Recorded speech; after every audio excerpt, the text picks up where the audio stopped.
So next, what I wanted to ask you was that this was the entire book segment, writing for books and all. Yeah. There is another segment which is technical content writing. I think a lot of people after their college, the Yes. first job that they get is either in a BPO or as Is a yeah. technical writer, wherein they write stuff and all. I have been Okay. one. I have been in both sides. I've even been in a BPO and as a technical content writer. That's why I know Sure. both sides of the coin, and I know for a fact that what these guys do, they tell you to write an article which is, let's say, top 9 GIF making apps on Play Store. And what these technical ठीक है. writers do is they open Chrome, they type this thing in the first page of Chrome. The first 10 websites they open side by side on Chrome. In each tab, there is a website open. They read through 9 websites, the 10th article is ready by default.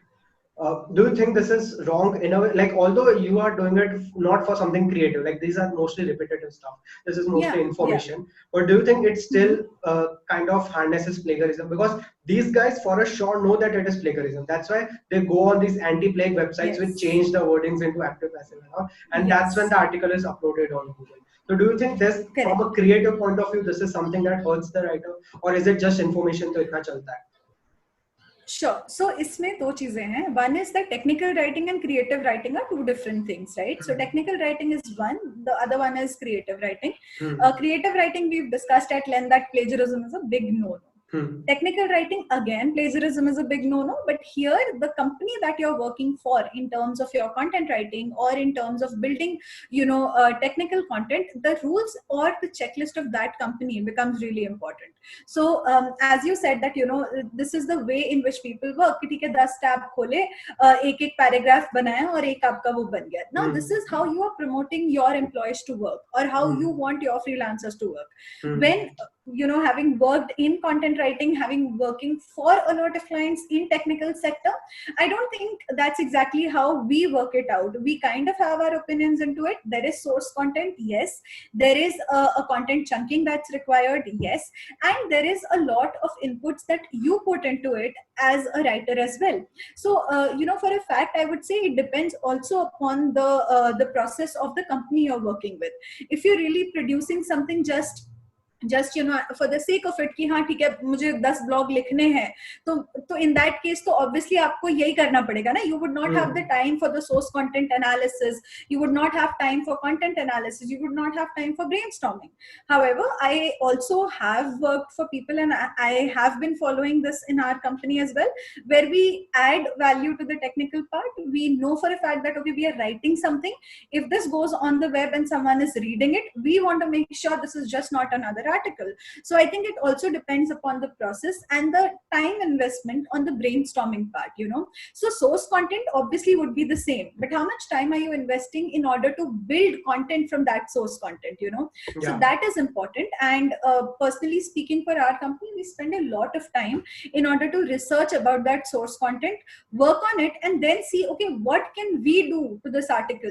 Sometimes, if you're writing about, say, hardware, like, there are technical things that you have to include about it. You can't really include too much creativity into it.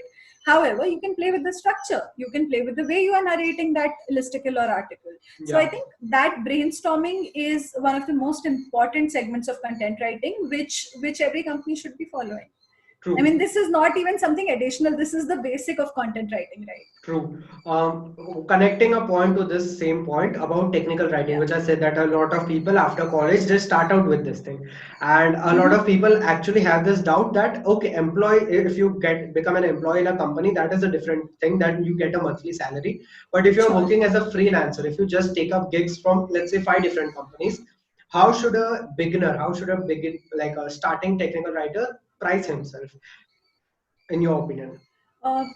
Okay, so it kind of depends, one, on the complexity. If you're doing a basic job, I think starting with the 0.25 per word is also fine. If you're doing a really complex job, like you're researching 3 hours, 4 hours on something and then producing really quality content, going up to say 1.5 per word is also fine. That is what I would suggest. It does not mean that this is the fixed rate that you should be following. You can kind of, you need to decide that how much effort am I putting into this, and charge for the effort and not for the word count is what I would suggest. Understood. So right now in the writing space, you have a good name. Take it, people can just find you a Google click away.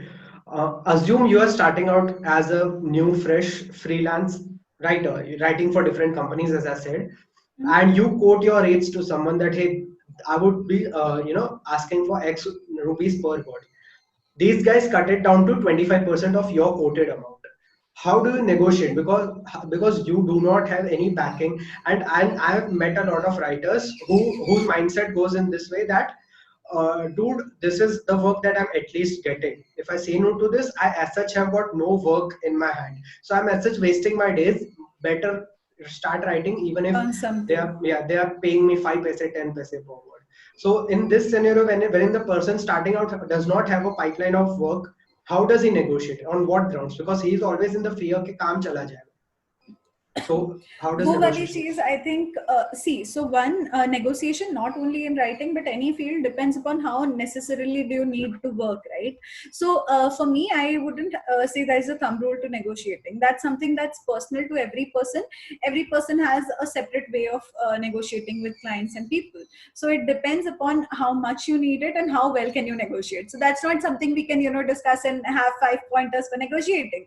It's something very personal to me, that any person working on something knows how much value are you adding to that, right? Yeah. Also adding to it, when you said that this is something that anyone can do, so I think at that point of time you need to figure out the niche in yourself, that where are you different from others, where are you the person who is inevitable, that without you the company would have to think that yaar is bande ne kaam kiya tha वैसा होना चाहिए.